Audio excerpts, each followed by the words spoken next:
Berarti memang nggak berbeda ya. Arsa pernah baca satu literasi, si amang itu kalau di hutan fungsinya adalah sebagai agen atau petani penyebar biji-bijian juga. Iya, Dan bisa. makanan favoritnya juga daun-daun muda dan buah-buahan.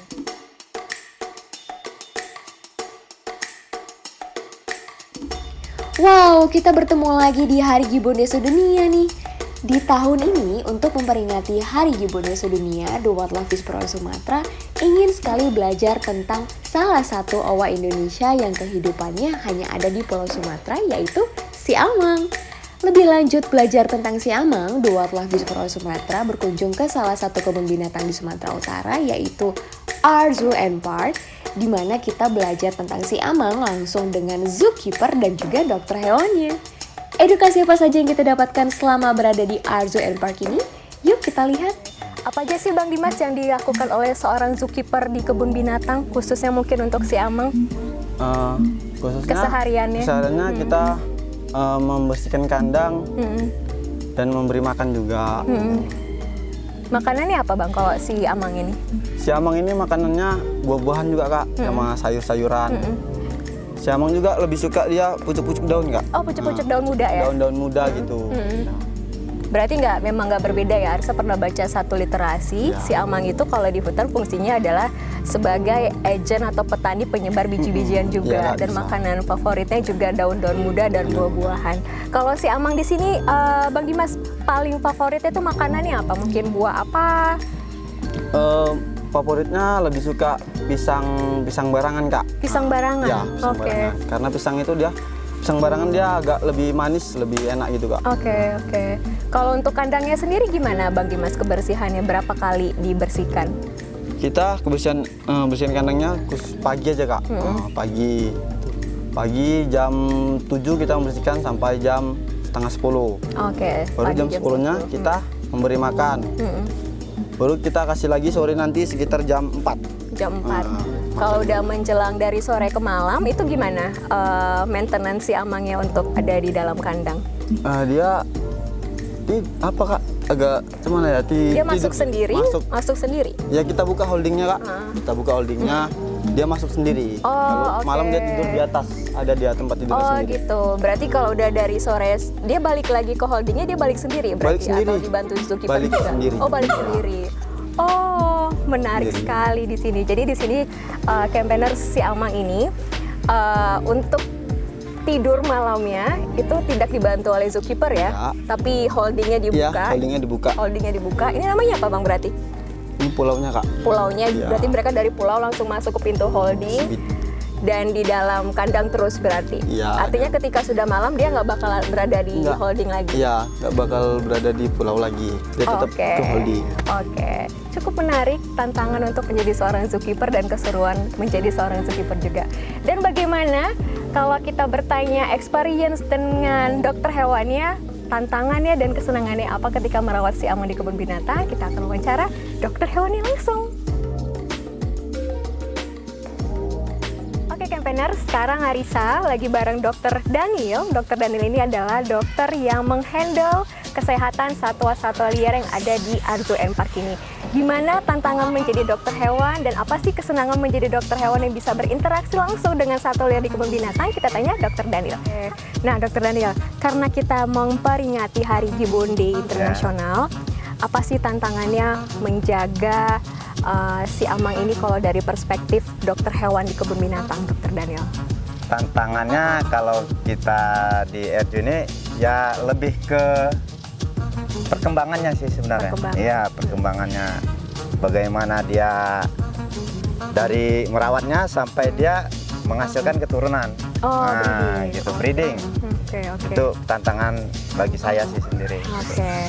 Nah, dokter Daniel, kalau kita ngomongin tentang kesehatan, pastinya kesehatan satwa liar ini, khususnya si amang ini juga pasti cukup sangat menantang ketika kita komparasi dengan keadaan iklim atau cuaca.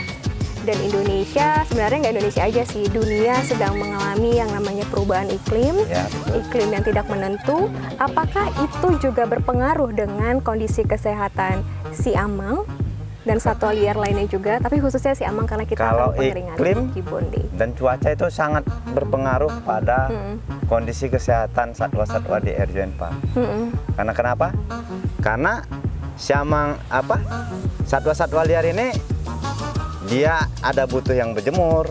Apabila ada butuh yang dia hewan malam, nokturnal. Jadi ketika cuaca berubah ataupun situasi lingkungan berubah itu sangat berpengaruh terhadap kesehatannya, terutama memicu stres. Dan itu terjadi juga dengan ya untuk satwa-satwa di sini stres paling memicu untuk paling gampang ya. Paling gampang terjadi. Cukup lama ya. Kalau yang baru lahir berapa tahun itu dokter? 1 tahun lebih sedikit aja. 1 tahun lebih sedikit. Kalau nggak salah dia bulan 10. Bulan 10. Nah, bulan 10 ini pas lah setahun. Ulang tahun. Iya. Oke, yang kecil namanya siapa? 2000 Siapa? Belum ada. Belum ada nama sih. Oh, belum ada. Oh, belum ada namanya nih. Mungkin di sini Arzupak bisa melakukan semacam sayembara untuk memberi nama si amang yang baru lahir ini. Nah, Dokter Daniel, yang paling menyenangkan apa Dokter Daniel selama menjadi dokter hewan di kebun binatang? Yang paling menyenangkan nggak ada sih. Semuanya. Oh, nggak ada yang menyenangkan? Nggak ada yang menyenangkan. Oke. Ketika pengunjung nanti kadang-kadang mengganggu hewan itu berlebihan, kita nggak apa-apa nggak hewannya kan gitu. Khawatir. Gitu. Oke. Ketika hewan sakit bisa nggak selamat hewan ini. Biasanya gangguan dari luar ya, dari pengunjung yang tidak tahu misalnya siamang itu bermain ataupun etika wisatawan. Iya, etika wisatawan. Bisa dia diganggu, pasti kadang-kadang siamang itu ingin menyerang, stres, mengeluarkan suara kuat. Nah, itu sangat berpengaruh sekali. Gitu. Jika wisatawan yang berkunjung ke kebun binatang tidak melakukan etika wisatawan yang cukup positif terhadap satwa liarnya, ini pun ternyata menjadi suatu ancaman dan ketakutan besar untuk Dokter Daniel, Bang Dimas sebagai zookeeper dan juga pengelola kebun binatang juga.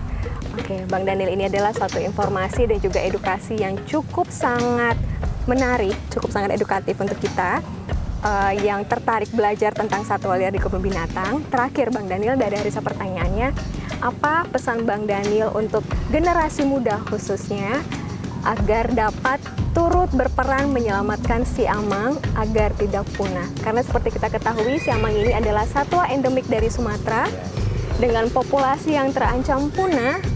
Dan jika kita ingin melihatnya lagi, otomatis kita harus ikut berperan di dalamnya. Apa pesan Bang Daniel? Dimanapun kita berada, untuk menjaga satwa liar tetap lestari, kita harus berikut serta untuk melestarikan lingkungan sekitar kita yang lebih mudah ya, yang lebih awal. Karena di mana-mana, mau kita tinggal di mana, itu pasti terdapat satwa liar. Betul. Dan tidak hanya siamang ya, burung-burung, kupu-kupu ya, itu termaksud kita kalau mau melestarikan, kita jaga lingkungan kita.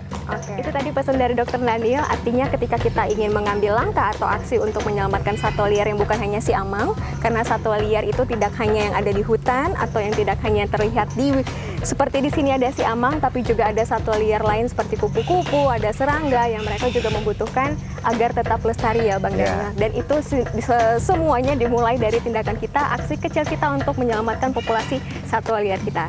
Dokter Daniel, terima kasih untuk edukasinya, untuk menyampaikan pesan-pesannya juga, pengalamannya juga. Senang sekali berkenalan dengan Dokter Daniel di sini.